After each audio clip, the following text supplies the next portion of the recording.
dictation of 800 words on land degradation at the speed of 85 word per minute. Start.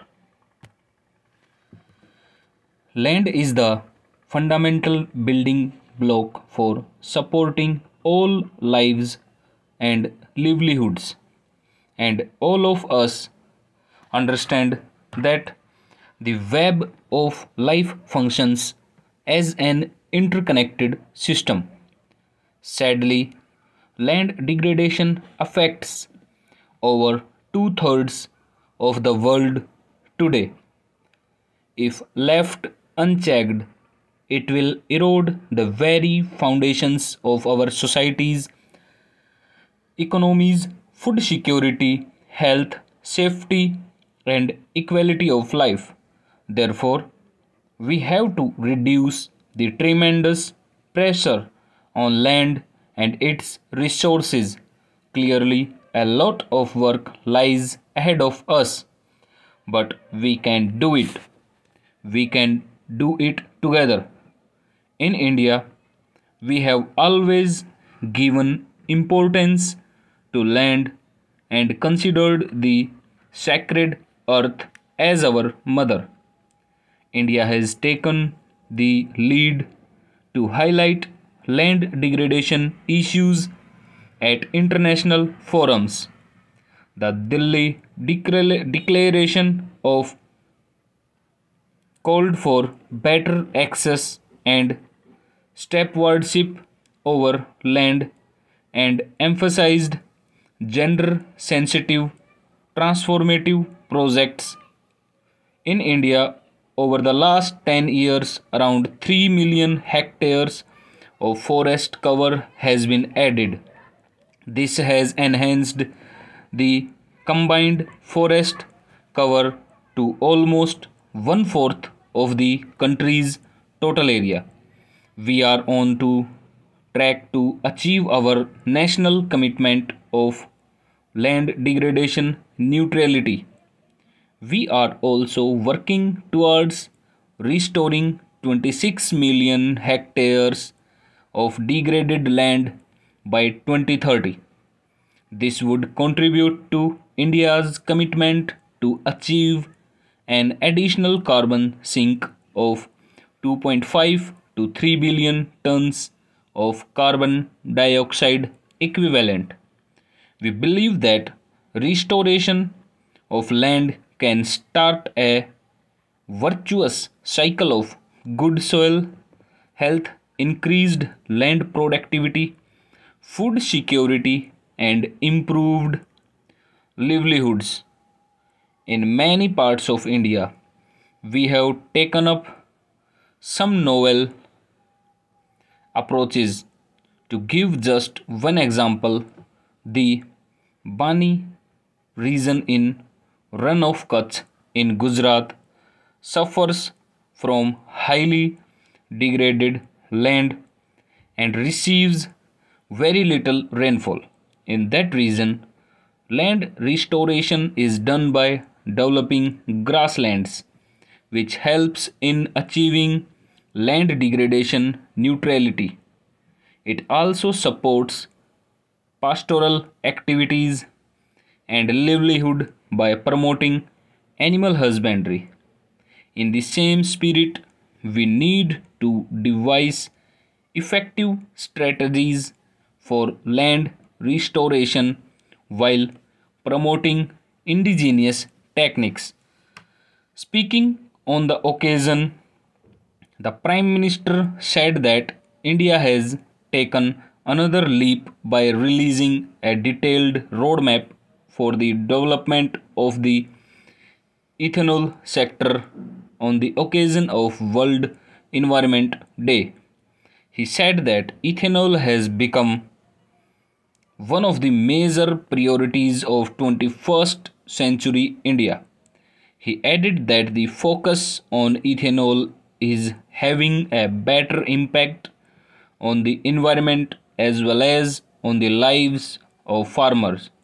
He said that the government has resolved to meet the target of 20% ethanol blending in petrol by 2025. Earlier, the resolve was to achieve the target by 2030, which is now preponed by 5 years. He added that till 2014, on an average, only 1.5% of ethanol could be blended in India, which has now reached about 8.5%. In 2013-14, about 38 crore liters ethanol were purchased in the country, which has now grown to more than 320 crore liters. He said that a large part of this eightfold increase in ethanol procurement has benefited the sugarcane farmers of the country. The Prime Minister remarked that the 21st century India can get energy from the modern thinking and modern policies of the 21st century. With this thinking, the government is continuously taking policy decisions in every field. He said today a lot of emphasis is being laid on building the necessary infrastructure for the production and purchase of ethanol in the country. Most of the ethanol manufacturing units are mostly concentrated in 4-5 states where sugar production is high, but now food grain based distilleries are being established to expand this to the whole country.